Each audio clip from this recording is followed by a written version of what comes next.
Vale. Bueno, yo os cuento un poco quién soy y qué hago aquí y cómo se me ocurrió todo esto. Mi nombre es Isabel de Ocampo y a raíz del Goya que gané en el año 2009 con un cortometraje que podéis ver en YouTube que se llama Miente, que también abordaba el mismo tema, pues tuve la suerte de que un productor se me acercara y me propusiera hacer esta historia. Al principio para mí fue terrible porque el tema es odioso, como sabéis, y como podéis comprobar es horrible tener que abordar un tema así. Y está muy poco tratado en el cine. En el cine español es la primera vez que se aborda el tema de la trata. Hay otra película que habla de prostitución, que se llama Princesas, pero yo quería desmarcarme profundamente de esa película porque para mí eso no era la realidad. Una chica que elige meterse a prostituta para operarse el pecho, pues no me parecía que se correspondiera con la realidad de la prostitución, que tiene muchísimo que ver con las clases sociales.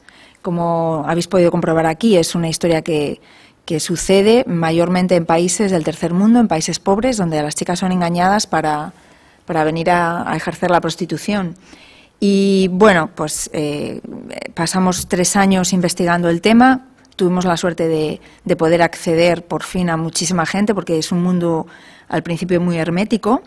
Y bueno, pues esta película que habéis visto de alguna manera es una recopilación de pequeñas historias que fuimos recopilando a lo largo de esos 3 años, hasta el punto de que conocimos un proxeneta, que ahora conoceréis también vosotros, al que le pasamos el guión y él nos lo fue escribiendo lo que opinaba, ¿no? Y las mejores frases casi de la película son suyas. Por ejemplo, esta frase que dice, si tienes un problema y se lo cuentas a la policía, tienes 2 problemas, es suya. Yo siempre digo que yo no soy tan perversa como para haber imaginado tanta maldad, ¿no?, en una película, y es verdad. Pero la realidad supera la ficción y a veces la ficción lo único que hace es tratar de reflejar la realidad y en este caso me he encontrado con reacciones de la gente de que no termina de creerse que esto pueda ser verdad y que les parece una exageración y una ficción llena de tópicos, ¿no? Es muy interesante. Al mismo tiempo soy presidenta de CIMA, la Asociación de Mujeres Cineastas, que reúne unas 300 socias a lo largo de España. Tenemos una delegación aquí en Galicia, otra en Andalucía y otra en Barcelona. Y hay gente en nuestra organización, en nuestra asociación, como Iciar Boyaín, Isabel Coixet, Inés París, y tratamos de combatir los estereotipos que se perpetúan en los medios de comunicación sobre las mujeres. Y bueno, os animo a que visitéis la página y algún día, si sois profesionales de los medios de comunicación, pues que os asociéis. Vale, entonces, hasta aquí mi introducción. Yo ahora quería hacer una especie de ejercicio práctico para sacaros de este estado catatónico en el que os habéis quedado todos. Sobre el tema de la prostitución, os pongo en antecedentes que hay como 2 grandes formas de pensar en España. Hay muchísimas ideas ancladas. Una de ellas es pensar que la prostitución es el oficio más antiguo del mundo. Eso es falso completamente. El oficio más antiguo del mundo es el de cazador y, en todo caso, el de proxeneta, porque a una mujer no le sale a ella de dentro ponerse a vender su cuerpo, ¿no?, sino hay alguien de fuera que le anima a hacerlo, como podréis ver en algunos pasajes de la Biblia. No me he traído el pasaje concreto, pero algún día lo haré. El caso es que he perdido el hilo de lo que iba a decir. Sí, las visiones de la prostitución son, por un lado, los que piensan que legalizando la prostitución se pueden combatir las mafias, y hay países donde se ha legalizado, como Holanda y Alemania, y luego los abolicionistas, que son personas que piensan que la prostitución hay que prohibirla y que es una lacra social, que es un tema de violencia contra la mujer y entonces está prohibida y se penaliza tanto a las mujeres por ejercerla como a los clientes, aunque esto no es del todo cierto. En realidad se penaliza solamente a los clientes. Esto es una política que se ha impuesto en un país como Suecia. Ambas visiones pues tienen sus ventajas y sus inconvenientes. Lo cierto es que el sistema que hay en Suecia es el mejor, pero la desventaja que tiene es que en los países que colindan con Suecia, los suecos se van a consumir prostitución, es decir, que han sacado el problema del país. Y la otra desventaja que tiene, que nos lo contó un señor de la policía, es que al estar criminalizados los clientes, un cliente jamás podría ir a la policía a denunciar un caso de trata, porque entonces el primero que detienen es a él. Y eso es terrible, porque se dan casos de que la violencia de la trata en Suecia es muchísimo más fuerte que en otros países. En el caso contrario, los países que la han legalizado, como Holanda y Alemania, pues sinceramente se están empezando a plantear que han cometido un gran error, porque lejos de disminuir la tasa, ha aumentado muchísimo la trata. Y en el último estudio que se ha hecho de la Unión Europea, que no lo tengo aquí, pero que no está publicado en español. Uy. Que es mío este. No tengo aquí. A ver. Bueno. El caso es que en el último estudio descubrieron que en Alemania había aumentado el 51%. Otro de los efectos colaterales que se encontraron, que nadie se esperaba cuando legalizaron la prostitución en Alemania, es que aumentó el número de pederastas, y es un fenómeno curioso que está unido a la legalización de la prostitución con el aumento de pederastas. Y, de hecho, en un libro que ha escrito Lidia Cacho, que se llama Esclavas del Poder, ella cuenta cómo en Holanda ha llegado incluso a producirse una asociación, que es la Asociación de Pederastas, que luchan por su derecho a acostarse con niños, ¿no? A mantener relaciones. Entonces, pues bueno, es un tema que está bastante... En fin, yo creo que la solución, digamos, es un término medio entre estas dos posturas, pero desde luego hay muchísima confusión al respecto y hay muchísima gente interesada en que esta confusión permanezca, porque estamos hablando de un negocio ilegal que es el tercero del mundo, que mueve cantidades astronómicas de dinero, y es un error pensar que es el proxeneta el único que se favorece del dinero de las prostitutas. Hay un montón de negocios legales, como habéis podido intuir en la película. Está el médico, está el joyero, está el taxista que las saca del club. Hay un montón de gente legal, con negocios legales, está el de la agencia de viajes, está el notario, que se están beneficiando del dinero que ellas generan, ¿no? Y cuando digo notario, os enseño, por ejemplo, este documento, que es un contrato de cómo a ellas las traen, no sé si se ve bien, en el que a esta mujer se explica, ¿no?, lo de la deuda. Le prestan una cierta cantidad de dinero, esto es un contrato real, que no me ha dado tiempo a quitarle el nombre, que esto nos lo pasó la policía, ¿no? En fin, que la forma de engañar a las mujeres.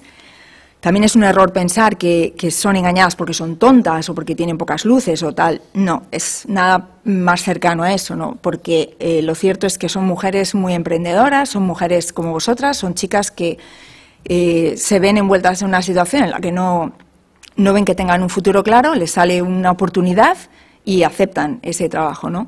Yo estuve haciendo un vídeo sobre unas mujeres brasileñas víctimas de trata y contraté a una traductora brasileña que cuando vio el vídeo se quedó tiritando y me decía, es que yo me vine como ellas, me vine con 300 euros en el bolsillo a casa de un amigo y tampoco conocía al amigo. O sea, que es cuestión de suerte que yo no haya caído en la red, igual que ellas, ¿no? Entonces, pues bueno, yo lo que os quería contar es, vamos a hacer una especie de pequeña prueba y vamos a... Me gustaría que vierais este vídeo y que me digáis qué opináis, ¿no? Es un vídeo de una prostituta que es voluntaria y que ella defiende... Uy, perdón. Entonces ella defiende su postura y me gustaría que analicéis un poco lo que dice y que me digáis al final si creéis que miente o dice la verdad, ¿vale? 40 años, una exitosa carrera profesional. De día trabaja en su propia empresa de marketing. De noche se gana la vida haciendo lo que más le gusta. Es prostituta de lujo. Mira, pues la verdad es que es súper divertido, es muy creativo. Simplemente hay que partir de dos premisas que son imprescindibles y básicas. Una es que te guste el sexo y dos es que no tengas ningún problema para hacer sexo con desconocidos. La prostitución no era una opción para ella, pero hace 6 años, ahogada en deudas y a punto de quedarse sin casa, decidió lanzarse y probar suerte. Su nombre de guerra, Paula Vic. Y entré en el mundo del extorting pura, simple y llanamente por dinero.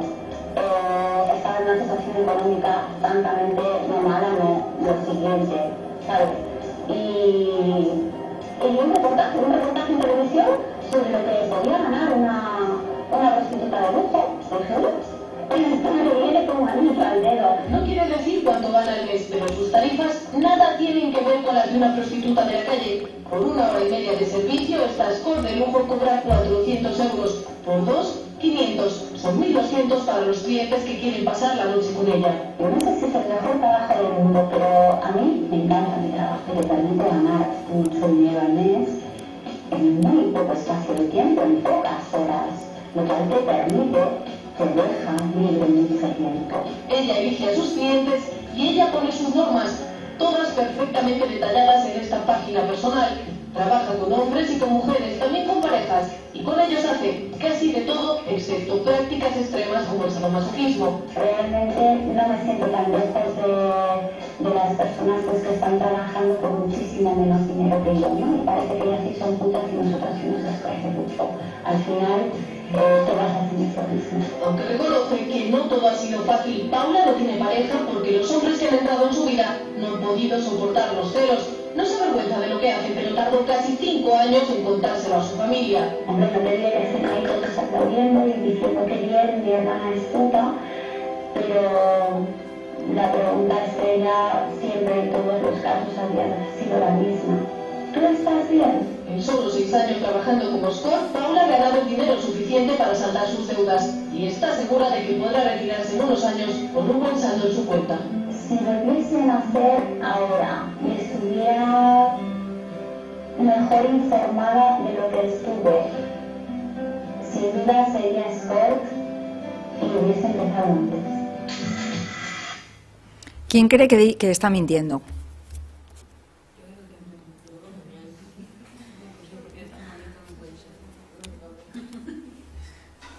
Bueno, o sea, que hay gente que cree que dice la verdad, ¿no? Si creéis que dice la verdad, entonces también creeréis que usando ese rímel a Penélope Cruz le han salido esas pestañas. Porque es el mismo lenguaje, es lenguaje publicitario. Ella no está hablando desde una frase enunciativa, ella está hablando desde el marketing. En este caso, su producto es ella misma, es su cuerpo.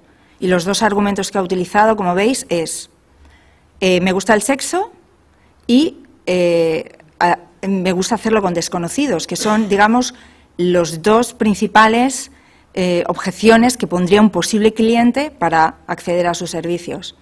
Es decir, que esto que me lleva, ¿dónde quiero llegar? Quiero llegar al hecho de que hay países donde se están legislando, hay políticos que están tomando decisiones haciendo caso de mensajes que en realidad son mensajes publicitarios, es marketing. O sea, no son frases enunciativas, son frases exhortativas.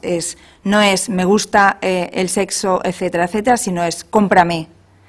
Y obviamente esta mujer, que en España son una pequeñísima cantidad de mujeres las que son libres de ejercer la prostitución, no son representativas, en mi opinión, porque el verdadero drama y el verdadero grueso de las mujeres que ejercen la prostitución son siempre inmigrantes.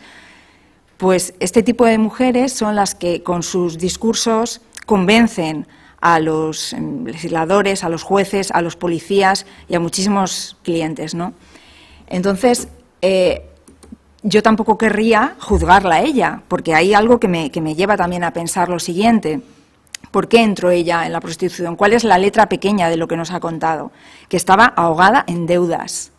O sea, ¿qué es lo que lleva a una mujer ahogada en deudas solucionar el problema incluso metiéndose a prostituta? ¿Vosotros os imagináis a Ruiz Mateos metiéndose a prostituto para afrontar las deudas, para no dejar a las familias sin comer? ¿No? O sea que, en cierta manera también ella, yo no quiero juzgarla porque, o sea, de alguna manera ella ha tomado una decisión que a mí me parece heroica, ¿no? Ser capaz de prostituirte para solucionar un problema económico. Bueno, volviendo al tema de las legislaciones y los países, tuve la suerte, en el proceso de documentación de la película, de conseguir contactar con un proxeneta muy simpático y muy seductor, porque son hombres que realmente este hombre, ya lo veréis, tiene pocos estudios y se nota, pero tiene una capacidad increíble en saber detectar a las personas sus debilidades y realmente es un encantador de serpientes. Y esto es verdaderamente la cara de la prostitución verdadera, es esta, ¿no? Lo que vais a ver a continuación es un vídeo, son brutos de una cámara que me llevé yo, estábamos en el macroburdel donde él trabajaba, que ahora os enseñaré fotos, y yo llevé a los actores de mi película a que le conocieran y a que, en concreto, Adolfo Fernández le explicara cómo es su papel, ¿no? Entonces, quien está hablando con él es el actor de la película, Adolfo Fernández, y las chicas que están sentadas, las reconoceréis, son las actrices de la película, ¿no? Pues esto es la verdadera cara de un chulo, ¿no? De alguien que se dedica... ¿Tiene la cámara dispuesta? Sí. A ver, a mí me han invitado a construir un personaje, ¿no? Y me han dicho que tú eres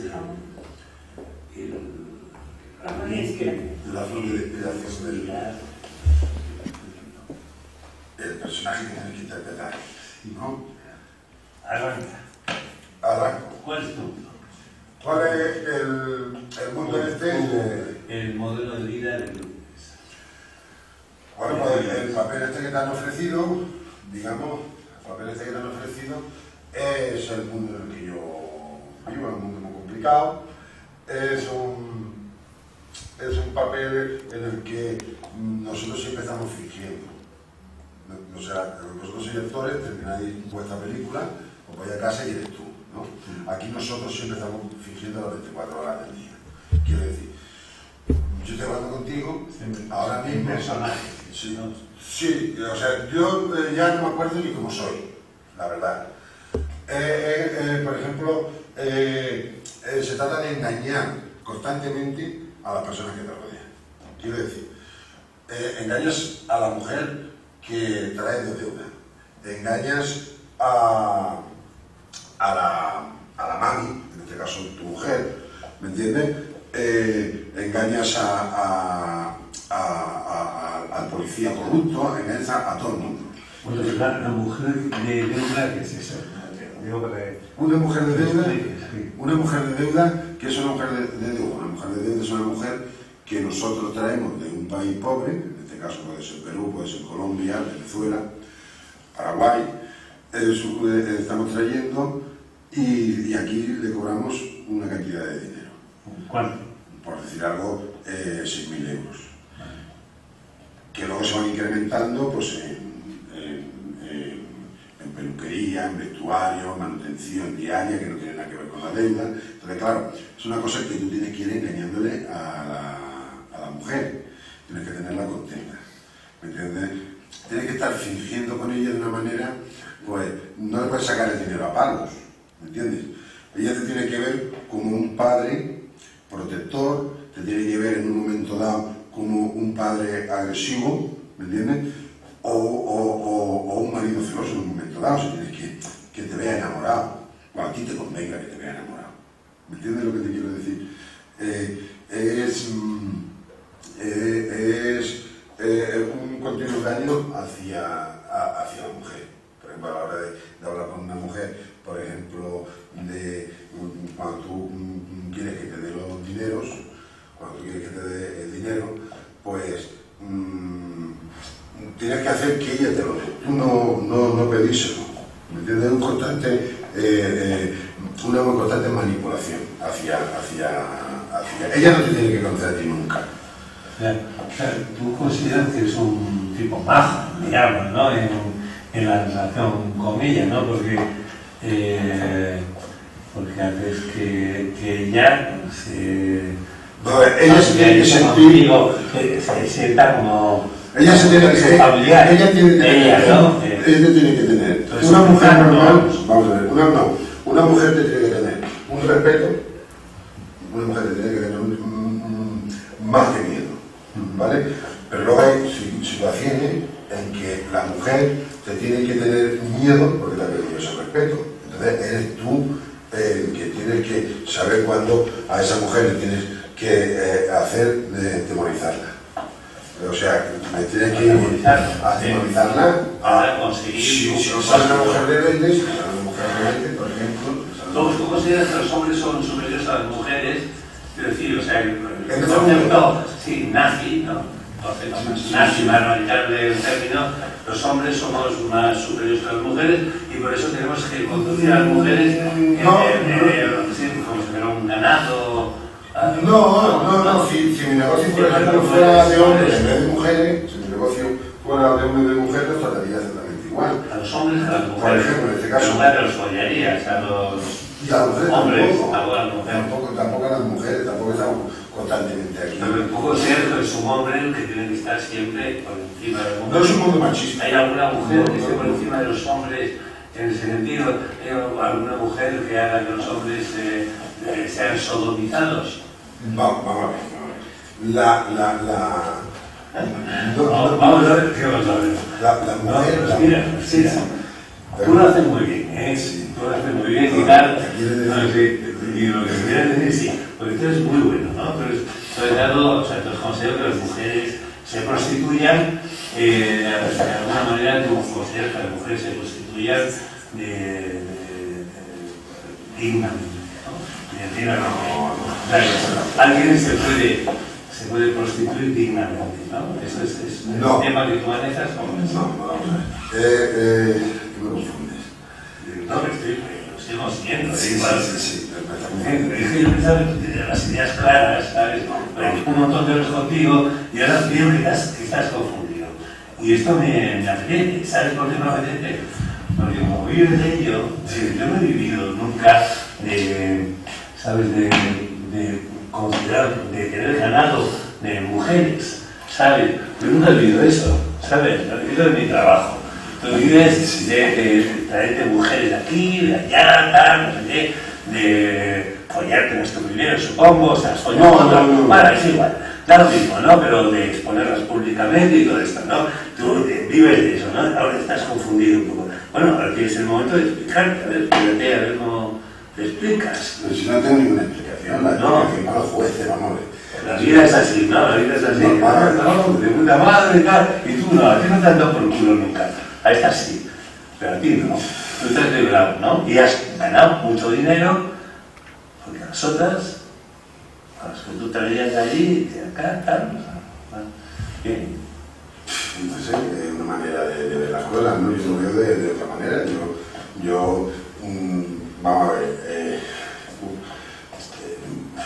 Me atacan de mi manera. No, ya está. Yo ahora me callo. Ahora tienes todo el tiempo para explicar cómo ha sido toda tu vida y tal. No. Ahora me callo yo, ya, desaparezco. No, a lo que tú me has comentado, por ejemplo, que me dices, Olvídate. no, las mujeres, tú eres una persona que trata bien a las mujeres, eres una persona que las mujeres son libres. Aquí no hay mujeres libres, no hay mujeres. Este es el mundo que hay en la prostitución y ya está, más buena o más mala, pero no deja de ser la prostitución. Eso está claro. Segundo, no me considero más bueno ni más malo que otras personas. Lo que me considero mejor negociante. ¿Me entiendes lo que quiero decir? Hay quien a las mujeres las trata a base de palos, ¿vale? Mi manera de ver la prostitución es no tratarla a base de palos. Ellos son libres y yo gano mi dinero. Ella gana su dinero y punto. ¿Vale? No se trata aquí de decir yo tengo una mujer y me la follo, yo tengo una mujer y le quito el dinero. No, nadie está diciendo eso. Yo te estaba comentando, que me lleva toda la tarde escuchándome, te estaba comentando que hay dos maneras de ver esto. La manera de buena o mala.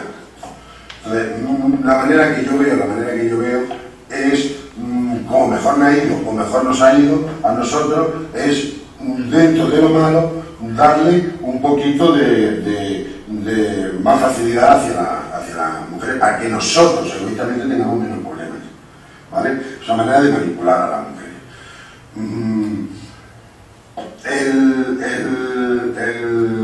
El mundo el papel que tú haces, vale, ¿cómo te diría? Existe, es así y no es culpa nuestra. ¿Me entiendes? No soy San Rafael, Soy una persona en la que yo veo que nos ha ido bien así. De otra manera, también lo hemos hecho y nos fue mal. También hemos pagado cárcel, ¿no? Hemos pagado multas, hemos pagado dinero, hemos pagado muchas cosas y de esta manera, pues no pagamos cárcel y seguimos haciendo lo mismo y las mujeres están más contentas, ¿vale? Cuando manipulamos a una mujer, hombre, yo no la miro por inferior a nosotros, yo la miro de igual a igual. Lo que pasa es que yo, fuera de aquí, igual cuando terminas tu escena, ¿me entiendes? Te vas a tu casa y tienes tu familia. Yo, mi mundo y mi familia es esto, ¿me entiendes? Entonces me exige ser de una manera constantemente todo el día, durante todo el momento, ¿me entiendes? No todas las mujeres son iguales, no son cuadros que están pegados a la pared, no son espejos, son ni como decía un amigo mío, no son cositos, o sea, kilos, no son personas que tienen cerebro. Hay que saberlas manipular. A una mujer le puedes hablar bien, a otra mujer le tienes que hablar mal, a otra mujer pues la tienes que intimidar y a otra mujer pues le tienes que dar mucho cariño, ¿vale? Con el fin de que de sacarle el dinero a todo. Es así, es un juego. No me considero más bueno ni más malo.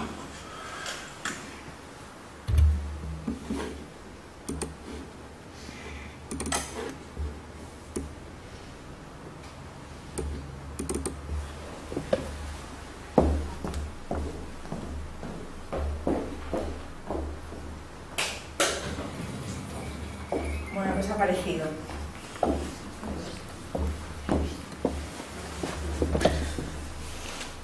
¿Es un proxeneta retirado? No. En ese momento que estáis hablando con él, ¿en qué situación? Estaba intentando retirarse, sí.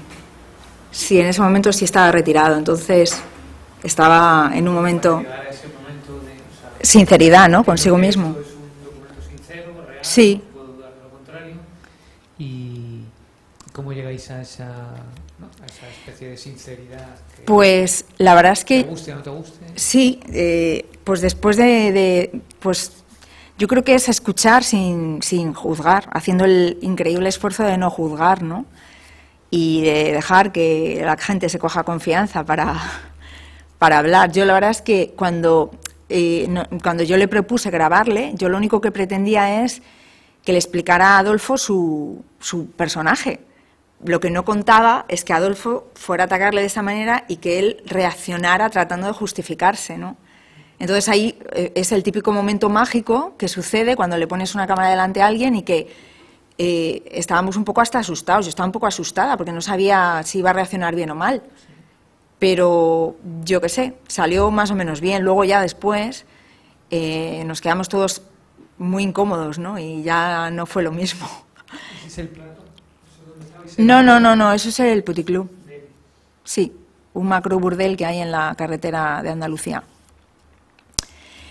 Y bueno, pues no sé, yo creo que el documento habla por sí solo, ¿no? Porque realmente ese tipo de personas son las que vendrían a florecer en España si legalizáramos la prostitución, ¿no? Bueno, esto que... ¿Cómo acaba esa escena que hemos visto? Pues ¿Tienes nada, más grabado de esto? no, ahí apagamos la cámara y tal, y bueno, bien, pues nada, venga, vamos a tomar una copa y tal. Y fue como Adolfo, oye, que ya tampoco he querido yo atacarte y tal, que era mentira, que era... Y el otro, no, sí, ya, no sé qué. Y nos fuimos al bar, al bar del Puticlub, sí, porque yo hubo una época que andaba allí como Pedro por su casa, tan vestida que me miraba todo el mundo, porque yo era, y las actrices éramos las 3 mujeres más vestidas de todo el lugar. Y bueno, la verdad es que tomando copas en esos vasos que saben a lejía o a una cosa extraña que no sé muy bien qué. Bueno, esto es un documento que me pasó la policía y como veis, pues me parece increíble, ¿no? O sea, yo creo que habla por sí solo también. Es el sistema que él habla de multas, de la forma de someter a las mujeres es así. Dime. ¿Es como el que tenían pegado en la Sí, es el mismo, sí. es que me pareció tan potente que quise utilizarlo de atrezo. Lo que pasa es que hubo que hacerlo un poquito más grande y tal, pero bueno, el documento original es este.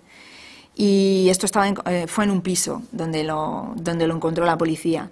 Entonces, bueno, aquí veis no sé cuántos derechos humanos que realmente se violan, ¿no? Solo en este folio. Y... ¿Cómo? Aí está claro que as mulleres poden ser despedidas en todo caso, non? O sea que non están secuestradas como o caso da película, polo menos parece, non? A Sí, no ser que despedida quiere decir trasladada de casa. Sí, claro, exactamente. O sea, es que es muy sutil todo, ¿no? Hay dos cosas que me gustaría contar del vídeo. Hay un momento que él habla dice, como me decía un amigo mío, los cosos y tal. Él se refiere a una anécdota que me contó de un traficante colombiano que le decía a él, le decía, a mí lo que tú haces me da asco. Dice, porque yo a mis cosos, que son los kilos de cocaína, dice, los dejo allí en un rincón y ni sienten ni padecen.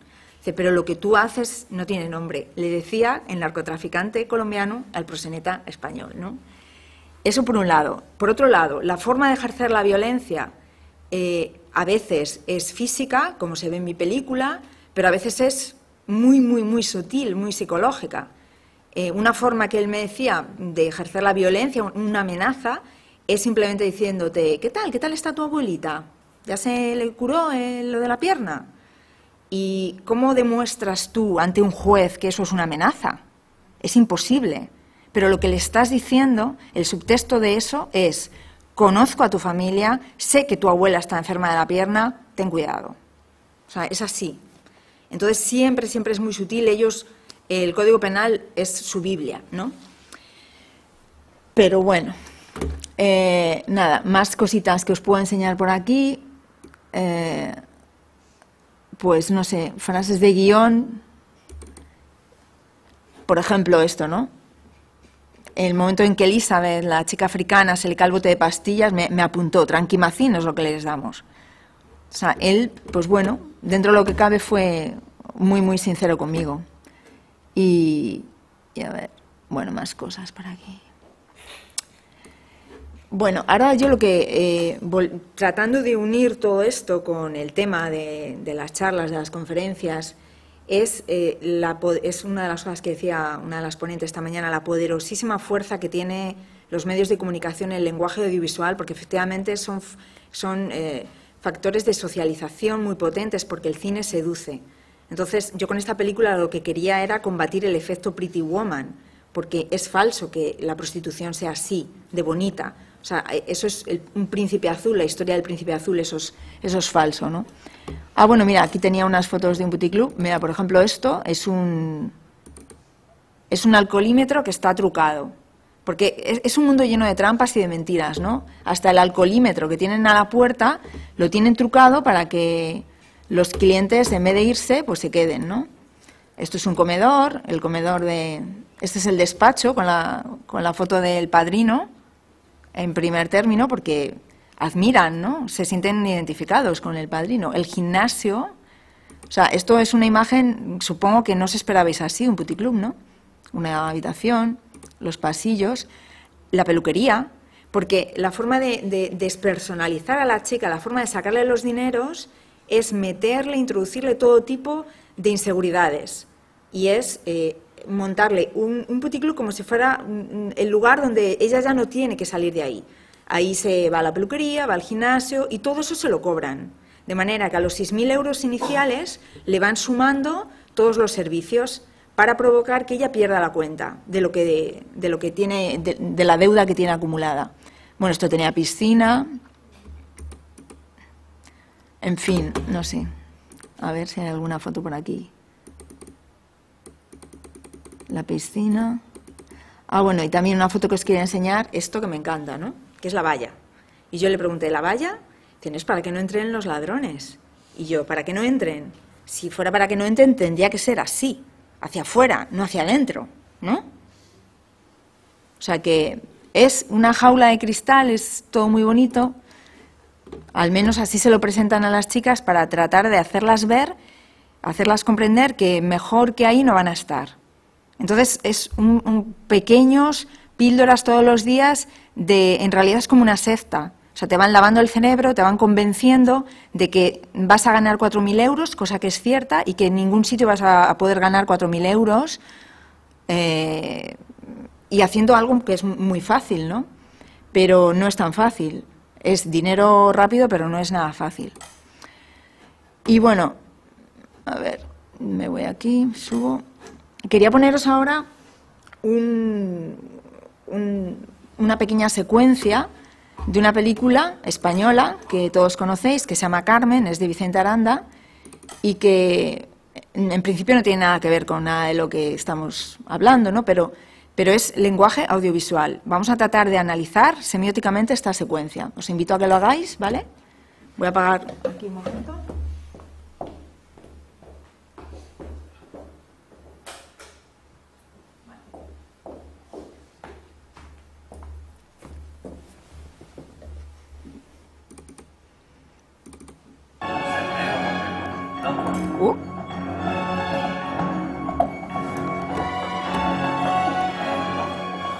La secuencia es la siguiente, no esta, es que no lo he podido editar. O sea, empezaría aquí.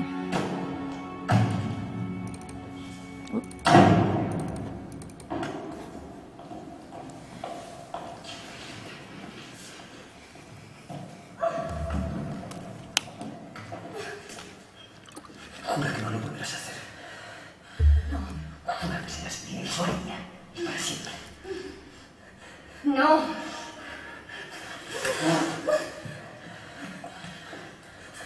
Carmen, te lo pido de rodillas. Estoy dispuesto a olvidar el pasado. Ten piedad, Carmen. Deja que me salve. Y sálvate conmigo. No te quiero.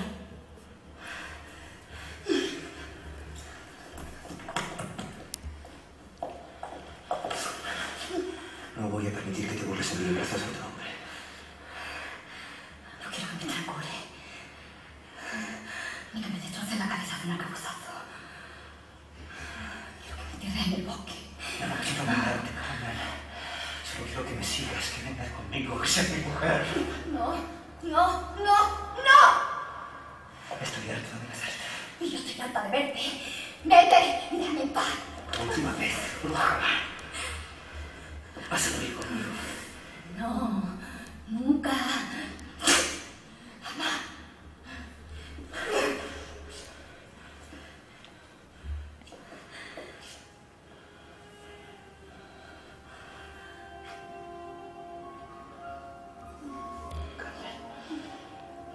Te lo suplico. Por ti me he convertido en un asesino, pero seguiré siéndolo si esa es la única manera de enterarte.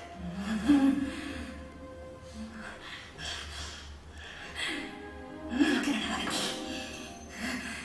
No quiero saber más de ti. Me detesto con la que te quemo.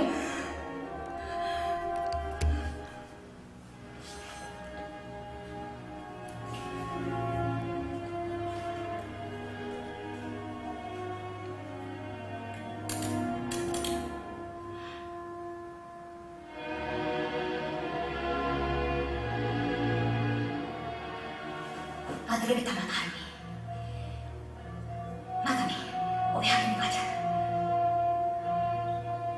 Me quedé yo con mis recuerdos. Yo solo te seguiré hasta la muerte. Porque ya no quiero vivir contigo.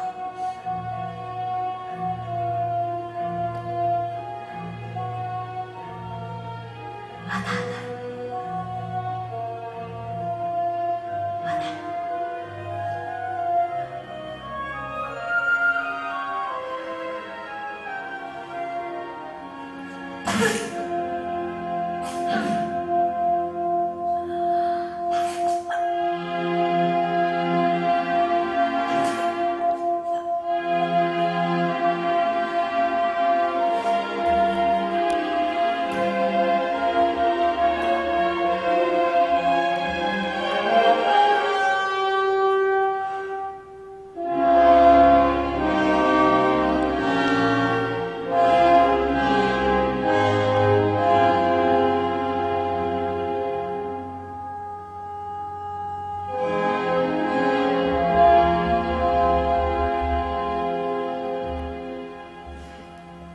A ver, ¿qué hemos visto aquí? Vamos a analizar esto desde el punto de vista semiótico. No enciendas, que lo voy a poner otra vez. Venga, vamos a analizar. Voy a bajar el volumen.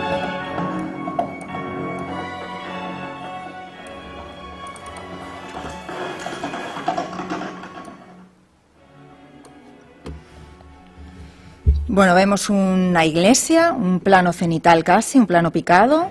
Ella llega, desnuda, como una suele salir de casa, ¿no? Entonces, la empuja, él está suplicando que vuelva con ella. Ella dice que no, reiteradamente. Plano cortito. Entonces ella escapa. Entonces él queda atrapado entre la Virgen y Carmen, ¿no? Entre los dos paradigmas de mujer, entre la santa y la puta, y queda completamente atrapado entre ellas.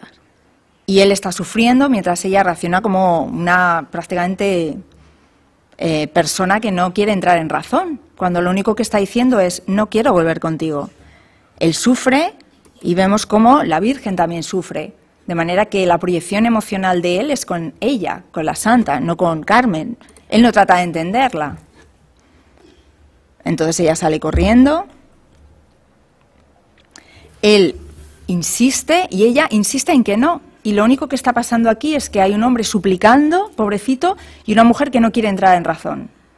O, según como lo mires, es una mujer que está tratando de decir que no, quiere mantener una relación con él y él no quiere escuchar. Y es ella la culpable de que él se haya convertido en asesino. El pobrecito le suplica, ella le dice que no, que se quiere, que la deje en paz, pero no entra en razón él. Y ella le escupe. Es decir, o sea, le está provocando a él, ¿no? El pobrecito se arrodilla ya, llega hasta el extremo de arrodillarse y de suplicarle. Ella dice que no.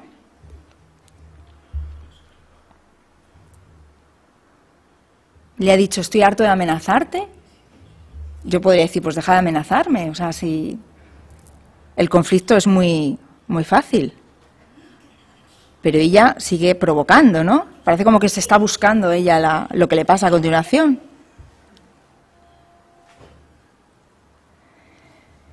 Y entonces él, claro, como ya no le queda otra, pues saca la navaja. Y ante la visión de la navaja, ella se excita como un toro y como un pavo real extiende sus plumajes, fijar ese gesto de ella, y le provoca. Es decir, que él no la mata porque él quiera, sino porque ella le provoca, ¿no? En realidad se lo está buscando ella. Pero la secuencia continúa siendo más explícita todavía, porque ella literalmente coge la navaja y se la acerca al cuerpo. Fijaros, es ella la que en el fondo quiere, ¿no? Es ella la que está provocando y diciendo mátame. Y ahora fijaros, quiero que os fijéis cuando le clava la navaja, porque el gesto de ella no es de dolor. O sea, hasta ahora una mujer normal ante la visión de una navaja saldría corriendo. Ella no, ella se ha excitado sexualmente, ¿no? Con la mirada lo hemos visto. Pero es que ahora cuando le clava la navaja, ella tiene un gesto que es más parecido a un orgasmo que no a un gesto de dolor.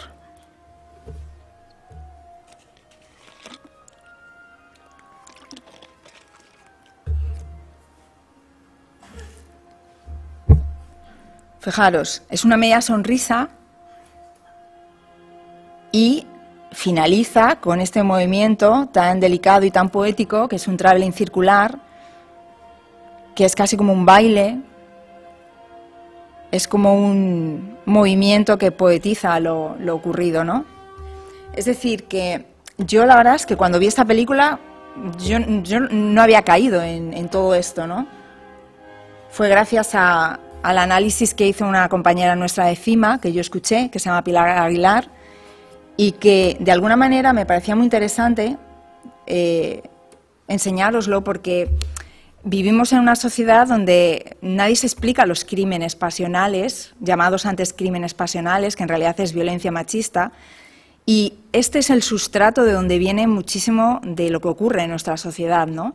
De pensar que las mujeres, digamos, de alguna manera son las que provocan con su actitud lo que les sucede, ¿no? La violencia que reciben. Esto es una película taquillerísima que en su momento pues, fue un éxito de taquilla y que todos contemplamos, asimilamos y somos casi incapaces como de analizar y de sacar exactamente el mensaje que se nos está contando. Entonces, a mí me parece fundamental que las mujeres seamos capaces de decodificar este tipo de discursos, porque no podemos seguir perpetuando este tipo de ideas. Yo estoy a favor de la libertad de expresión artística y yo no tengo nada personal contra Vicente Aranda, pero lo cierto es que él ha cogido la versión original de la ópera de Bizet, de Mérimée, de la novela de Mérimée, y le ha dado la vuelta completamente, ¿no? O sea, porque es ella la que está provocando que la maten, en lugar de ser lo que es un crimen pues injusto y que no tiene sentido. Y yo no quiero seguir hablando más. Yo quería alguna pregunta, algún comentario. No sé si estáis de acuerdo con lo que he dicho, si estáis en desacuerdo.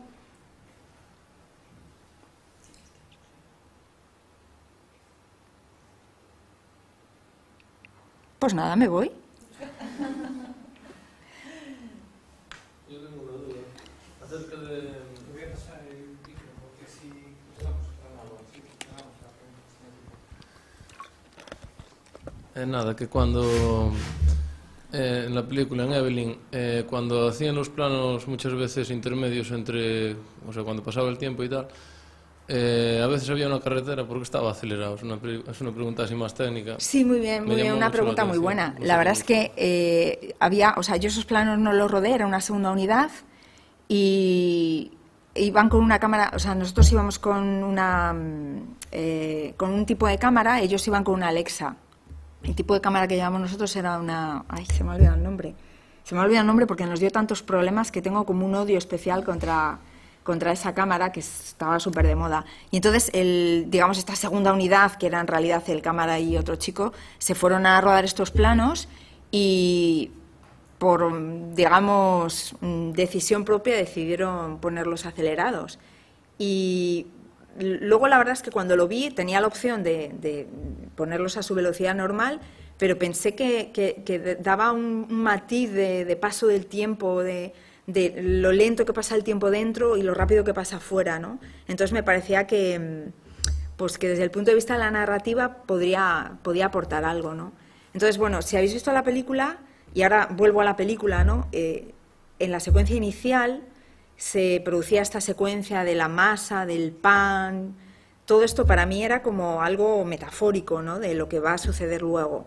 O sea, es el pan, el sustento, lo que hace a la gente emigrar. A nosotros españoles es el pan lo que nos va a hacer emigrar ahora con la crisis, ¿no? Y el pan es un elemento que es fundamental. Y la forma de cómo se va construyendo de la masa, de los golpes que recibe, de cómo se va moldeando, también es una metáfora de cómo ella va a ir evolucionando a lo largo de la película. Entonces hay una primera parte de la película que está en un tono así como documental y luego poquito a poco vamos introduciendo suspense y yo quería centrarme en el punto de vista de ella continuamente y sobre todo una de las cosas que más me contaban las víctimas de trata, los psicólogos y tal, era el desdoblamiento de la personalidad que se produce ante situaciones así. Entonces, a mí me pareció eso muy potente desde el punto de vista visual y yo lo que trataba es de contar ese desdoblamiento, de cómo se va bifurcando la personalidad y cómo la identidad queda completamente difuminada frente al personaje. Y mira, me alegro bueno, traer esto a colación porque hay un texto que quería leeros de un libro que hemos estado comentando esta mañana. Y que es un libro que ha escrito una mujer que es prostituta voluntaria, pero es increíble cómo ella explica el proceso. A ver si lo encuentro. Esto está escrito por una mujer que ha entrado en prostitución de forma libre, Y fijar, a ver si lo voy a leer rápido. Dice, cuando empecé a trabajar en la primera casa, la realidad de este trabajo diario empezó a sobrepasarme. Sentía que perdía mi identidad. Es difícil de explicar. Es como ser actriz y actuar a fondo durante un rato para acto seguido, cambiar otro papel y otro, uno diferente para cada hombre. Curiosamente, esto es lo mismo que nos decía el proxeneta, ¿no? Además, hay que improvisar en pocos minutos porque, salvo que ya conozcas bien al cliente y al principio nunca es así, nunca sabes con qué te va a salir. En un vistazo durante la presentación recibes una primera impresión e intentas prepararte para cuando cierras la puerta y te quedes a solas con él, pero verdaderamente no sabes con certeza qué sucederá. O sea, que eres actriz sobre la marcha, lo cual dificulta todo aún más y encima te juegas algo muy serio en ese papel, tu salud e incluso tu supervivencia. Todo esto es desestabilizador. Por eso yo no era la única que notaba este deslizamiento hacia la pérdida de identidad. Otras mujeres también lo admitían cuando las conversaciones se volvían confesiones. La adorada contaba cómo a veces dentro de la habitación se distanciaba de lo que estaba pasando con el cliente y se ponía a repasar sus datos personales. Soy fulanita, nací en tal sitio, tengo tal edad, mis padres son tales, hice esto y aquello. O sea, un poco en Evelyn lo que yo trataba también es de contar este proceso de pérdida de la identidad, y por eso una de las secuencias que a mí particularmente me gusta, porque yo creo que allí la forma de contarlo es este momento que está haciendo clic clic con la lámpara, y entonces la cámara la va mostrando en lo que yo para mí era la secuencia cubista, ¿no? Yo trataba de hacer lo que Picasso hizo con los retratos, mostrar distintas perspectivas de su rostro, cuando en realidad también, o sea, daba una sensación de que se está descomponiendo. Entonces, llega un momento que este desdoblamiento de la personalidad y esa fusión con el espejo, ¿no? con la imagen que te da el espejo, y jugar todo el tiempo con que el espejo a veces te devuelve la negritud hasta que finalmente, de repente al otro lado del espejo está el hombre que te va a imponer la nueva personalidad, ¿no? Y eso es un poco lo que yo trataba de hacer con la película.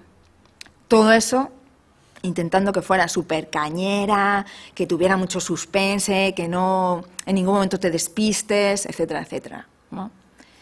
Y finalmente, pues ella, en esta especie como de plano de perfil, vemos cómo su personalidad ha terminado de imponerse a su identidad, su personalidad adquirida. Y esto es algo que también me contaban mucho los psicólogos, y es que, bueno, hablé con un psicólogo inglés que trabaja en la Fundación Helen Bamber, que a lo mejor conocéis porque Emma Thompson, la actriz, es la que la publicita. Y entonces este hombre, que era increíblemente interesante, todo lo que contaba, era psiquiatra y atendía a víctimas de tortura. Entonces sus pacientes habían estado en Guantánamo y habían estado en la Segunda Guerra Mundial, eran japoneses de la Segunda Guerra Mundial, y lo que contaba es que los síntomas que producía la tortura física eran idénticos a los que sentían las víctimas de trata, y es un estrés postraumático que les hacía olvidar, o sea, era amnesia lo que sentían, ¿no? A veces. Y hay una película que está contada en animación que os recomiendo ver, que se llama El Vals con Bachir o algo así, que trata de eso también, ¿no? De la amnesia, del estrés postraumático. Y eso fue el motivo por el que los planos del exterior van más rápido. Otra pregunta.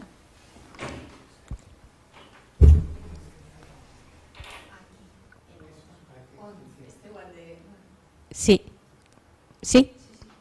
Sí, yo quería que nos comentaras un poco cómo ha recibido el mundo de la crítica a tu película, y digo la crítica en femenino, aunque creo que la mayor parte de la crítica de cine está hecha por hombres, ¿no? Es un espacio bastante copado por hombres, si no me equivoco. Sí, pues mira, yo tengo que confesar que era mi primera película, yo soy muy sensible y yo lo siento mucho, pero creo que los críticos es un mundo completamente diferente al de los creadores, entonces yo no puedo permitirme que llegue un señor y en un trozo así de párrafo tire por tierra el trabajo mío de 4 años de mi vida, y en el que yo he sufrido tantísimo, en el que he llorado tantísimo, porque hasta que yo llegué a poder asimilar todo esto para dramatizarlo y para crear una película de ficción, pues claro, yo tuve que escuchar muchas cosas que no me entraban en la cabeza. Entonces, mi productor, que es también director de cine, Chema de la Peña, el director de 23F, me dijo: no leas la crítica, no la leas. Y entonces, pues dije, pues tiene razón, no la leas al principio, cuando se estrene la película, léela luego. Y lo que pasó fue que leí un día una en la revista Fotogramas y los críticos tienen una cosa muy curiosa, ¿no? Y esta está hecha por una chica. O sea, a mí me dio 3 estrellas, lo cual es muchísimo, más que a Tim Burton, me acuerdo, que se estrenaba por entonces la antigua película de Tim Burton. Mi película tenía más, pero luego había como, la ponía bien, pero luego terminaba, bueno, o sea, ellos no terminan de pringarse, no decir me ha gustado, no, porque siempre tienen miedo como que... Entonces no he leído muchas críticas, porque esa me decepcionó tanto, aquella, que dije, qué tontería, o sea, ¿por qué le das 3 estrellas y luego terminas hablando mal de ella, ¿no? O no poniéndola bien, o no sé, entonces no leí la crítica. Y otras críticas que leí, pues me las leían amigos con voz de Boris Izaguirre para que me riera, y es lo mejor. Yo creo que hay luego muchos libros que he leído, cuando te dedicas a un trabajo creativo tienes que protegerte mucho de las críticas, incluso de las de tus propios amigos, porque no todo el mundo sabe dar bien críticas, ¿no? Cuando escribes textos, cuando haces cortos, cuando hay mucho, no sé, mucho sentimiento interno que tenemos todos, donde se mezcla la envidia, no sé qué, unos factores muy extraños, que cuando eres creador es bueno aislarte, ponerte tu escudo antimisiles y decir, no me da la gana de escuchar, porque yo misma sé cuáles son los fallos de mis trabajos, ¿no? Entonces no... Pero bueno, lo cierto es que luego ya con el tiempo leí las críticas y hay como 2 grupos, digamos, y es el grupo de la gente que respeta la película y la aprecia, ¿no? Por sus valores narrativos, visuales, etcétera, y luego está el grupo de personas que no termina de creerse que esto suceda y que se piensa que... O sea, me he encontrado con reacciones muy viscerales y desde luego la conclusión es que nadie se queda indiferente ante la película, cosa que yo creo que es bueno eso, porque aquí lo importante es que el cine te remueva, que te mueva cosas, aunque sea para quejarte o decirte no estoy de acuerdo. O sea, pero lo importante yo creo es que las obras artísticas tienen que removerte.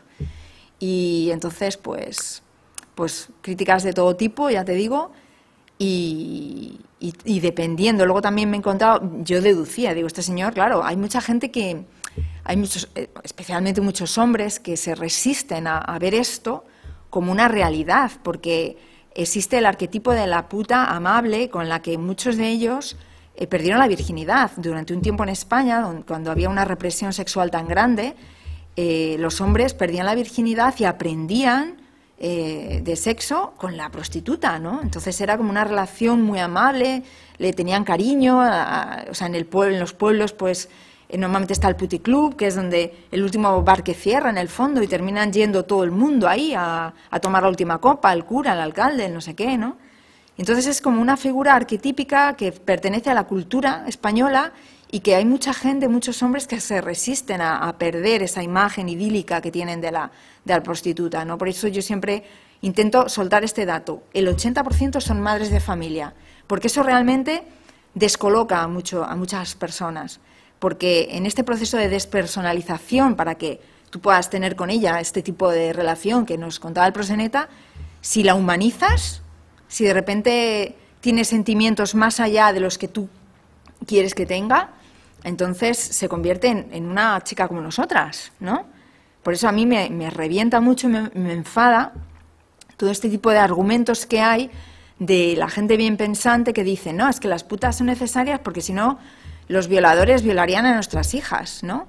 Y yo pienso, pero vamos a ver, o sea, ¿qué te lleva a pensar que las prostitutas son la escoria de la sociedad y contra ellas se puede ejercer todo tipo de violencia?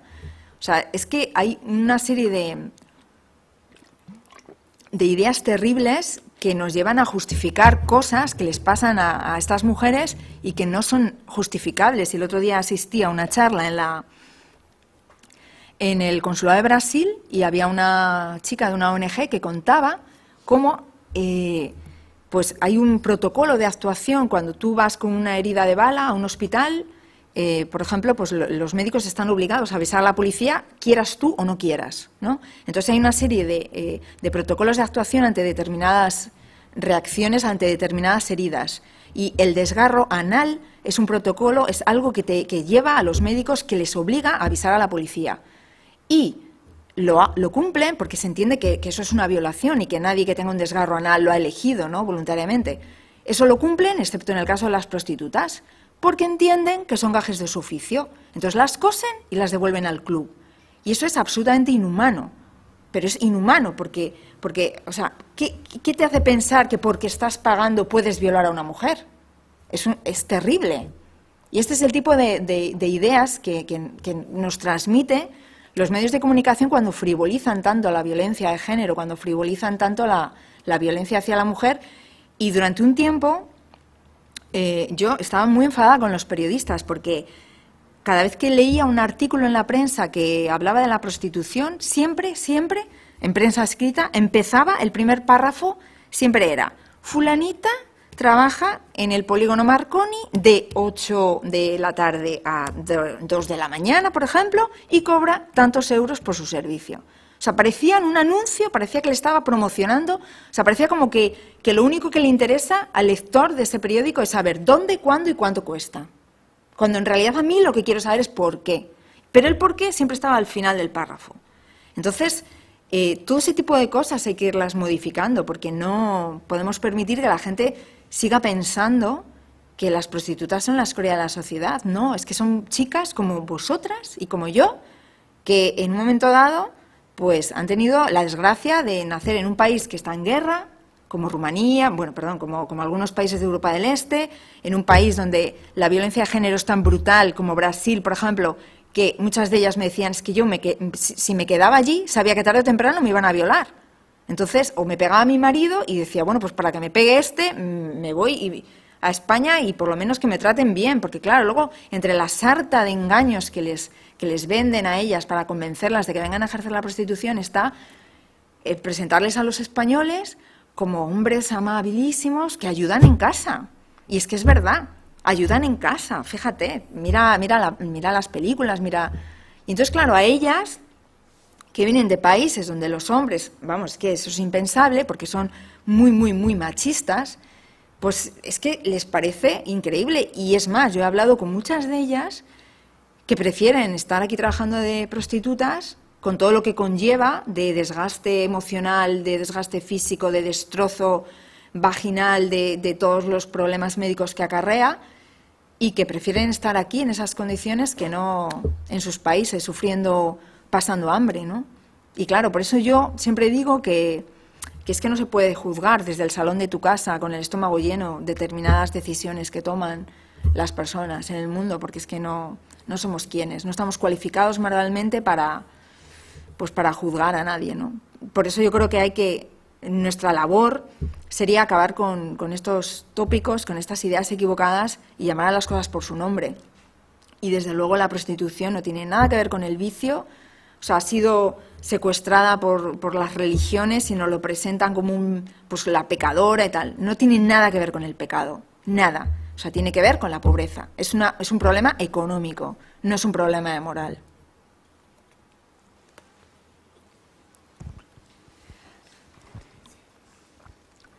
Voy a coger más agua. Hola. Ten que ver coa pobreza e ten que ver coa patriarcado, claro está, porque a proporción de mulleres que están sometidas a esa trata e en todo caso a prostitución, por moi voluntaria que aparente ser, ¿no? Sí. Como no caso do anuncio da señora esta que decía que, bueno, que ahora estaba voluntariamente, ¿no? Pero en principio non hubiera tomado esa decisión se non chegar a esa situación e se a sociedade non lle permitira tomar esa decisión. Porque o que ti decías, a quen sea, sendo home, é moi difícil que se lle pase isto pola cabeza como salida. Claro.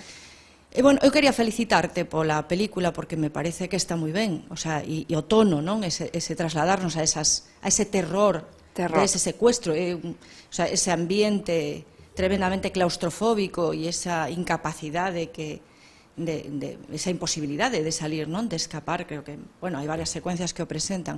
Hai outra cousa interesante que sale na entrevista co proxeneta e que non sale na película, e é que é como falar do bon escravista, non? O amo que ten escravos e que en lugar de facelos traballar a base de látigo que se llevan a enfermar, non? Claro. Pues pero él non dice que sea máis humano, dice que é máis negociante. Claro. O sea, perfectamente se ispe, se quedan pelotas e dice, no, eu non é que sea bo ou malo, é que simplemente son mellor negociante que outros que acaban estropeando o xénero, non? En ese sentido, exactamente o mismo discurso que en un momento dado podíamos ter respecto da escravitude. Outra cousa que ti comentaches que é moi interesante é o tema da resocialización. Cando nos socializan, adquirimos identidade e personalidade. E en este caso se dá un proceso de resocialización, que é esa necesidade de adquirir outra capa por encima da túa identidade originaria, ¿no? E que estaba moi ben levada, bueno, ti xa describiches todo eso, ¿no? O cuadro cubista, o clic do tal, o sea, que a mí me pareceu, que decir, que me parece moi interesante a túa película, moi ben feita, que toca aspectos que te fan identificar con esa persona, ¿no? E con esa situación, que te fan ver aspectos que ni nos relatos periodísticos aparecen, ¿no? Porque é imposible, non te trasladan esa emoción. E, por suposto, no que a película e a literatura, que está maioritariamente feita por homes, por resulta que a prostitución, eu recordo o primeiro libro sobre prostitución que leí na miña vida, era unha cativiña, foi un segundo, o que queda de segundo no Premio Planeta, que agora non recordo quen é, moi coñecido, que son Las 1000 noches de Hortensia Romero. Coñecedes o libro? Y está esta figura mítica de la buena prostituta, por así decirlo, ¿no? O sea, esto que ti comentabas, ¿no? Esa prostituta mitificada na memoria, esa buena señora, que aparece tanto e tanto e tanto na literatura. E a cal se agarran un montón de homes para decir, bueno, ao fin e ao cabo, bueno, pues está aí nese oficio, bueno, e se ti acudes á prostitución e finalmente non a violas, non lle rasgas o ano e pagas e tal, pues ainda eres un tío cojonudo, ¿no? O sea, esa historia, ¿no? E esa negación a ver que detrás, hoxe en día, ¿no? Porque nos últimos anos da prostitución, donde a meirande parte das prostitutas eran de aquí, ¿no? Era Hortensia Romero, bueno, pues esa figura ainda, si querías esquecer a razón pola cal esa muller era prostituta, bueno, pues ainda, digamos, bueno, non era tan complicado, pero oxe, que sabes perfectamente todas estas cousas da trata, que sabes perfectamente que son mulleres que venen aquí, que non poden escapar, que é moi difícil escapar polas súas condicións, porque non teñen oficio, moitas veces non coñecen o idioma, que aínda que tuveran unha posibilidade, aínda que tuveran o pasaporte mesmo a man, é moi complicado. Entón, que aínda haya homes que utilicen isto é tremendo, ¿no? O sea, e desmontar toda esa creación da prostituta, pues, que está en películas como Pretty Woman, que é un, bueno, digamos o estereotipo máis o culmen da trasladar a Cenicienta como prostituta é alucinante, ¿no? O sea, que como se crean esos mitos ao servicio de esa dominación. Bueno, quero felicitarte. Me pareceu, a mí deixoume tremendamente impactada. Eu creo que por aquí igual, se nos quedamos así mudas, en principio foi porque realmente todo o que vimos tiña moita potencia, ¿no? Y darte as gracias. Pues nada, gracias y es verdad, o sea, no sé, has dicho muchas cosas, es verdad, o sea, yo lo que quería es contar una sensación. O sea, realmente, si yo le preguntaba a este proxeneta, ¿pero cuántas vienen engañadas? O sea, realmente él me decía, ¿engañadas? O sea, que no sepan a qué vienen, a lo mejor es solamente un 2%. Pero claro, un 2% de 100 que puedan venir diariamente, él me ponía esa cifra, es que estamos hablando de muchas mujeres al día que vienen engañadas. O sea, porque la mayoría saben que vienen a ejercer la prostitución. Y esto es un argumento que los que están a favor utilizan, ¿no? No, es que ya saben, y por lo tanto saben dónde se meten y se lo merecen entonces, ¿no? Parece como que dicen. Y no es así. Es que ellas saben que vienen a ejercer la prostitución, pero desde luego no se lo han vendido así. Y vienen engañadas en las condiciones, siempre. Y las condiciones son la deuda. Y la deuda es que cuando llegan aquí, al tercer cliente dice, pero ¿cómo? ¿Están todos borrachos? Hasta arriba de coca, y no me respetan como persona humana, y digo que no y me violan, me quiero ir. Y entonces ya es cuando va al despacho y el proxeneta le saca el contrato y dice, tú no te vas a ningún lado porque me debes dinero, y además si te quieres ir, tu familia se queda en la calle. Y ese es el argumento, o sea, realmente es lo que ellos saben perfectamente, que hay un periodo de 30 días, los 3 primeros meses son los peores. Entonces él me contaba, de 10 mujeres que tengo trabajando para mí en mi club, 2 son topos míos. O sea, son mujeres que ya han superado la deuda, que normalmente suele ser como a los 24 años, porque empiezan a los 18, acaban a los 24, ya están hechas piltrafas humanas, y ya a mí, dice, me da igual que se vayan o que se queden, porque yo lo que quiero es renovar el producto. Entonces, si se quedan, pues trabajan para mí. Entonces pasan a formar parte de las que a la recién llegada, pues le empieza a comer la oreja, ay, no te preocupes, sí, es que tal, pero en realidad es la que le suministra la información al proxeneta, ¿no? O sea, que es todo un sistema, de verdad, que hay tantas cosas que yo he tenido que aprender de esto y no he podido poner en la película porque es que no, es imposible. Pero realmente, claro, o sea, yo no quiero tampoco decir esto es lo que ocurre más a menudo. No, lo que ocurre más a menudo es que saben que vienen a ejercer la prostitución, pero es que el encierro mental al que son sometidas es igual para todas, ¿no? Y lo de la resocialización que dices, pues es eso. O sea, es que es esto, o sea, tú tienes una forma de ser, un tal, pero no, yo te voy a quitar esa capa y te voy a poner esta otra. Y es así, ¿no? Es así. Entonces, es que me parece fundamental que nosotras nos pongamos firmes con este tema, porque legalizar la prostitución o regularizarla es algo incompatible con la igualdad. Tú no puedes educar a los niños y a las niñas en la igualdad si el niño sabe que por 30 euros luego es capaz de conseguir de una mujer lo que quiera. Es incompatible. Entonces hay que elegir qué tipo de sociedad queremos ser. ¿Queremos ser una sociedad donde haya seres humanos o donde haya un grupo de seres humanos y luego un grupo de productos? Que es lo que hace este señor, convertir a las mujeres en productos. Y además es que él me lo decía, para mí una mujer es como una botella de whisky, un negocio. Y ya está, o sea, esa es la mentalidad, ¿no? Entonces, pues, ¿qué clase de sociedad queréis tener vosotras? Quizás o moi claro é a resistencia deste personaxe nunha película que aguanta moito. Hombre, claro, es que si no se acaba la película, claro. Sí, no, hombre, eso sí que es ficción pura. O sea, no aguanta ni 3 días resistiéndose. Bueno, es que probablemente todas se rompen a las 24 horas, ¿eh? O sea, porque además la forma... Mañana saco un artículo en una página de estas de cine que se llama Blog Guionistas, contando un poco cómo se creó, cómo se gestionó el guión, ¿no? Y entonces, pues nosotros escribimos una primera versión, que os voy a contar un par de anécdotas. Nosotros escribimos una primera versión que era una chica encerrada en una habitación toda la película, porque yo a mi productor era lo que quería hacer porque era lo más barato. Un personaje, una habitación, ¿vale? Y entonces yo, en mi primera versión, Evelyn, digamos que venía, porque le habían concedido le habían dicho, ¿no? El engaño consistía en prometerle una beca, porque a mí me parecía, yo lo que quería es que vosotras vierais esta película y os identificarais con ella, ¿no? Entonces dije, qué mejor manera de convertirla en estudiante. Entonces, dimos a leer el guión a varias asociaciones de ayuda de víctimas de trata, y un buen día me llamaron de a Pram, y me dijeron, oye, que las chicas ya se han leído el guión, ven cuando quieras.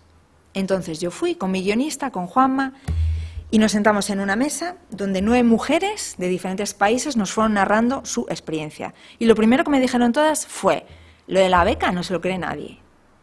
Dice, ¿beca? ¿Estudiar? ¿Qué me estás contando? O sea, nosotras cuando emigramos vamos a trabajar, ¿sabes? Y segundo punto, no nos encierran. O sea, para mí, o sea, el encierro para ellas le resultaba, claro, porque en mi versión original, digamos que la violación, el golpe máximo de violencia, el clímax de violencia, se producía al final, para hacerlo coincidir con el arco que todo personaje tiene que tener. Tú empiezas, entonces es una escalada, entonces al final era el golpe de violencia y ya tal. Entonces me explicaron que no, que es nada más llegar, zasca.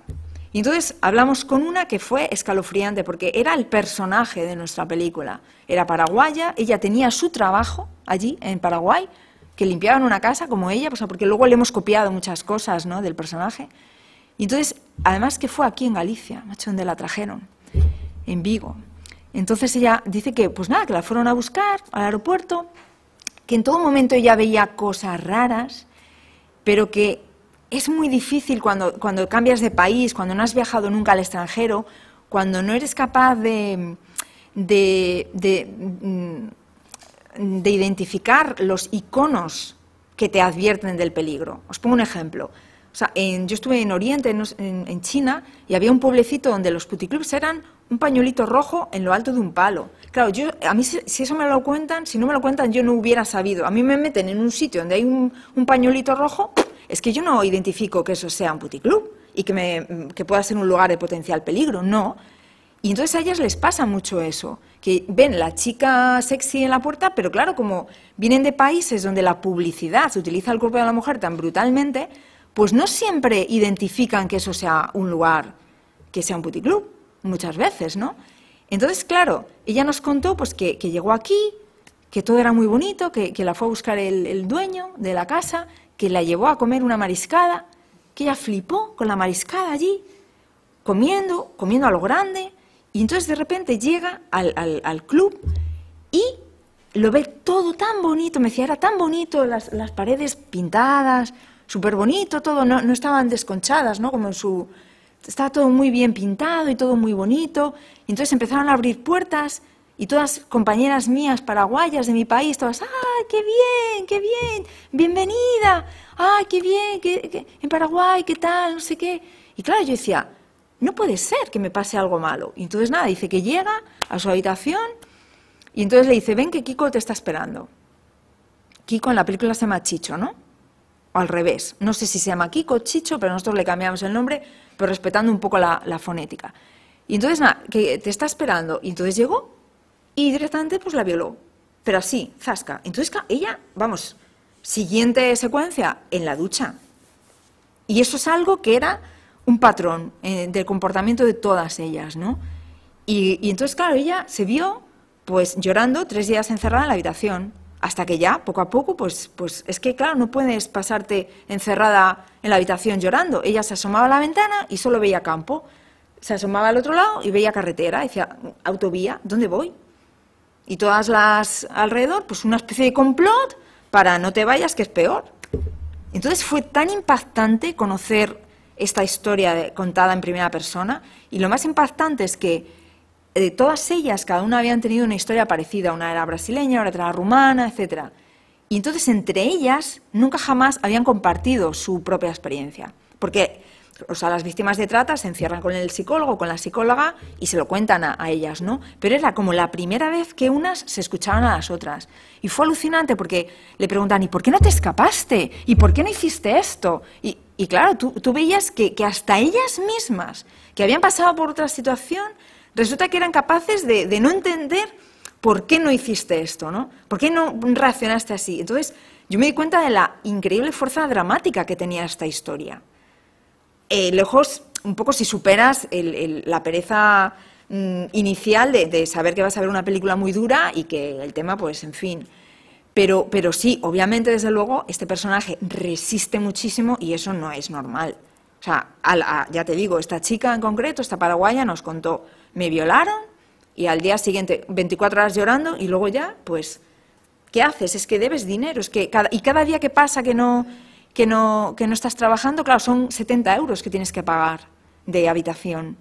Entonces, ¿qué haces? Pues al tercer día, pues dices, pues venga.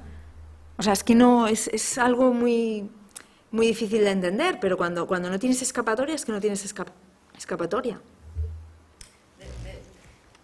De feito, cando ela se identifica...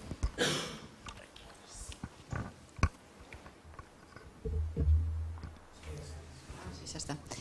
De feito, cando ela se identifica o sea, cando ela decide daros, xa, facelo, no? É cando ve que a súa prima pois non a traicionara tanto realmente, ¿no? Sino que fora produto da amenaza, ¿no? Ese o clic, ¿no? Sí, pues fíjate que esto es algo que añadimos, porque a mí me parecía, es otra de las cosas que realmente me impactó y que me contaba la ONG esta, que es que se estaba empezando a dar este hecho completamente perverso de que ya los captadores ni siquiera eran los hombres de la organización, ya se lavaban las manos.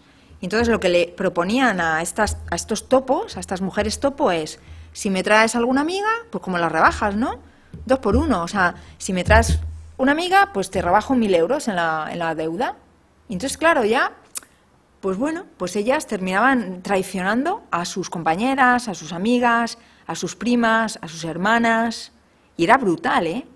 Era brutal, porque a mí me contó también una persona en Salamanca, porque yo soy de Salamanca, y en Salamanca hay una frontera con Portugal y hay un pueblo que se llama Fuentes de Oñoro, que por eso se llama Fuentes de Cuarte, el pueblo de la película, donde hubo una época que estaba lleno de clubs Y entonces toda la ONG esta que trabaja en Salamanca, pues tenía que ir a rescatarlas de allí, ¿no? Y eran todas del mismo pueblo de Rumanía. Y entonces, bueno, me contaba una que es que ella no lograba entender. O sea, había una chica que había traído a su hermana pequeña. Y entonces la hermana pequeña llegó y se encontró el pescado este aquí y claro, la chica de la ONG le decía, pero ¿y tú qué le dijiste a tu hermana? Cuando, claro, ¿no? Que es lo de la película. Entonces ella dice, pues nada, la dejé de hablar durante una semana. Pero es que, claro, luego, no, ¿cómo sobrevives sin hablar con tu propia hermana una semana? O sea, y de hecho, el hecho de tratar de justificar que iban a vender a su hija en Tailandia es el plus de humanidad que nosotros le damos al personaje, porque la realidad es muchísimo más dura. Y la realidad es que no hace falta ningún motivo, es simplemente, ¿cómo? ¿Que me vas a rebajar la deuda a 1.000 euros? Venga, te traigo a quien quieras. O sea, porque ya llega un momento que cuando tú estás sufriendo tanto, pierdes el umbral ya o sea, sacas lo peor de ti, o sea, ya te conviertes en pura supervivencia, en puro animal, o sea, ya me da igual todo, o sea, pierdes la capacidad de empatía con otras personas, ya sufres tú tanto que ya te da igual el resto, ¿no? Y os voy a contar ya a modo ¿sabes?, de historia cinematográfica, en Salamanca, que además yo es que llegué y como soy de allí, el día que se estrenó, pues fue lo primero que conté con el concejal aquí. Y es que a mí me contó la policía pues que estaban todos los polis pringados, todos, en Salamanca. De hecho, pues empezaron a recibir denuncias y tal de la ONG, y entonces se presentaron un día allí a hacer una redada y se encontraban a los proxenetas de mariscada. ¿Qué tal? ¿Queréis? Y todo en regla, y todas las chicas diciendo, sí, trabajo voluntariamente y tal, ¿no? Hasta que tuvieron que hacer una redada sin que se enterara la propia policía de Salamanca. Y entonces ya los pillaron, a todos. Pero brutal, ¿sabes? Y era un portugués, que había no sé qué, porque luego existen las rutas de Europa y del mundo de la trata. Y entonces Portugal es el lugar por donde entran las brasileñas. Entonces las traen de Brasil, están un tiempo en Portugal y luego las van poquito a poco, porque luego esto es otra de los problemas que tiene este tema para solucionarlo, y es que las víctimas están poco tiempo en los lugares, ¿no? Las van moviendo para renovar el género, para que haya producto nuevo y para evitar que cojan confianza, que cojan cariño con las compañeras, que se refuercen emocionalmente, etcétera, etcétera. O sea que es un sistema perverso que está tan increíblemente bien montado y bien asentado en la sociedad, y es tan difícil que a mí, de verdad, si me preguntaran cuál es la solución, yo te diría, primero, retirar, con permiso de los aquí presentes, a todos los hombres de este tema. O sea, esto es un problema que van a solucionar las mujeres, como aquí podéis, el ejemplo perfecto es las juezas de Lugo. O sea, son mujeres las que realmente son capaces de entender el drama de estas mujeres. Y un hombre es potencialmente alguien que puede ser víctima de corrupción. Porque luego es otra cosa que yo trato de explicarles también a los policías y tal. Es que no tiene nada que ver con tu honestidad. No se trata de que tú seas honesto, tal. Se trata de que este tío va a ir a tenderte una trampa y te va a estudiar. Igual que sabe manipular muy bien mujeres, sabe manipular muy bien políticos, alcaldes, curas y lo que se le ponga por delante. Y si él se fija en que tú tienes un reloj estupendo, dice, a este le gustan los relojes.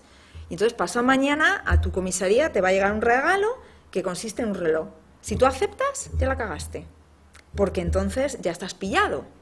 Y entonces, porque detrás de ese regalo va a venir otro, y entonces, pues la próxima vez que vuelvas por mi club, yo te voy a invitar a una copa, si aceptas, ya estás pillado, porque la siguiente vez, cuando lleves 4 copas y te tengas ya un medio pedo, te invito a la chavala. Y entonces ya es cuando te tengo agarrado por, sálvese a la parte, ¿no?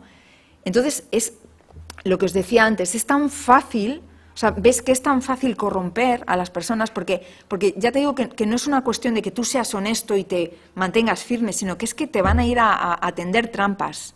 A veces esta es muy burda, la del regalo, pero es que hay otras mucho más sutiles. Y en el momento que caes, pues, y estos tíos su objetivo es que si tú te nombran un puesto político que sabes que puede influir en tu negocio, tú vas a ir directamente. O sea, otra de las formas que tienen ellos es se plantan delante del policía en la comisaría. Hola, mire, que yo soy buena persona, ya habéis visto, ¿no? O sea, además os lo podéis imaginar perfectamente. Soy capaz bueno, yo quiero montar un negocio, yo no quiero saltarme la ley. Yo vengo a que usted me explique cuál es la ley, porque yo, de verdad, que es que yo quiero respetar la ley.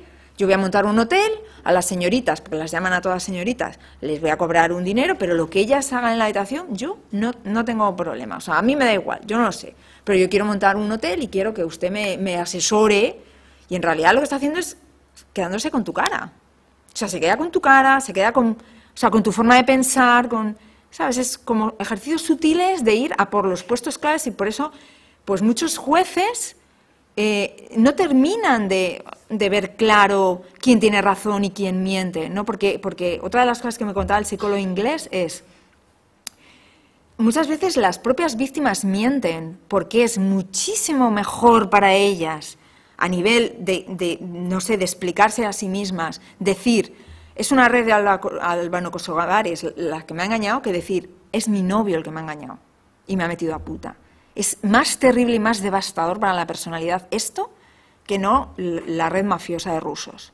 Entonces, claro, ellas llegan al juez y en su desvarío psicológico, pues hablan de la red. Entonces, claro, el juez, a la mínima que empieza a detectar que hay mentiras, pues no la cree, cuando en realidad es que no son mentiras, son síntomas de su estrés postraumático, ¿no?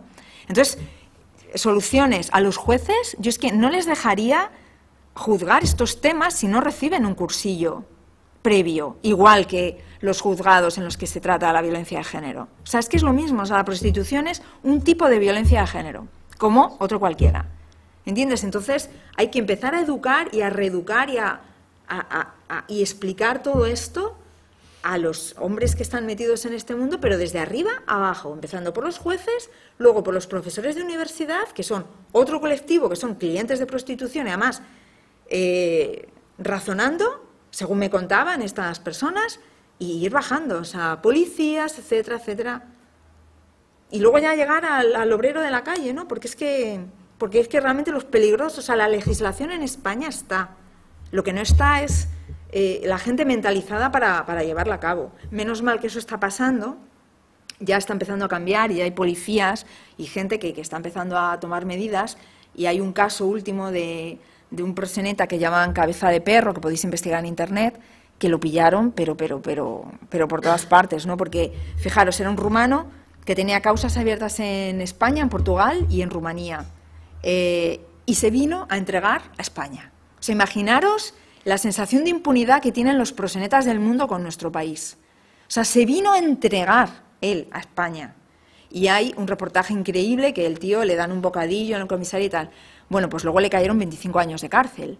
Él no se esperaba que el juez, en este caso, estaba muy adoctrinado, había aceptado, porque bueno, hubo un caso de aborto, obligó a abortar a una menor de edad rumana, entonces ahí sí que, vamos, lo pillaron, pero bien.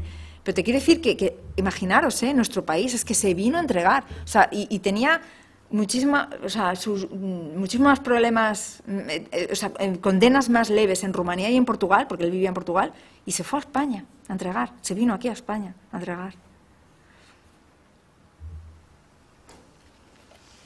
Bueno, pues muchísimas gracias y nada.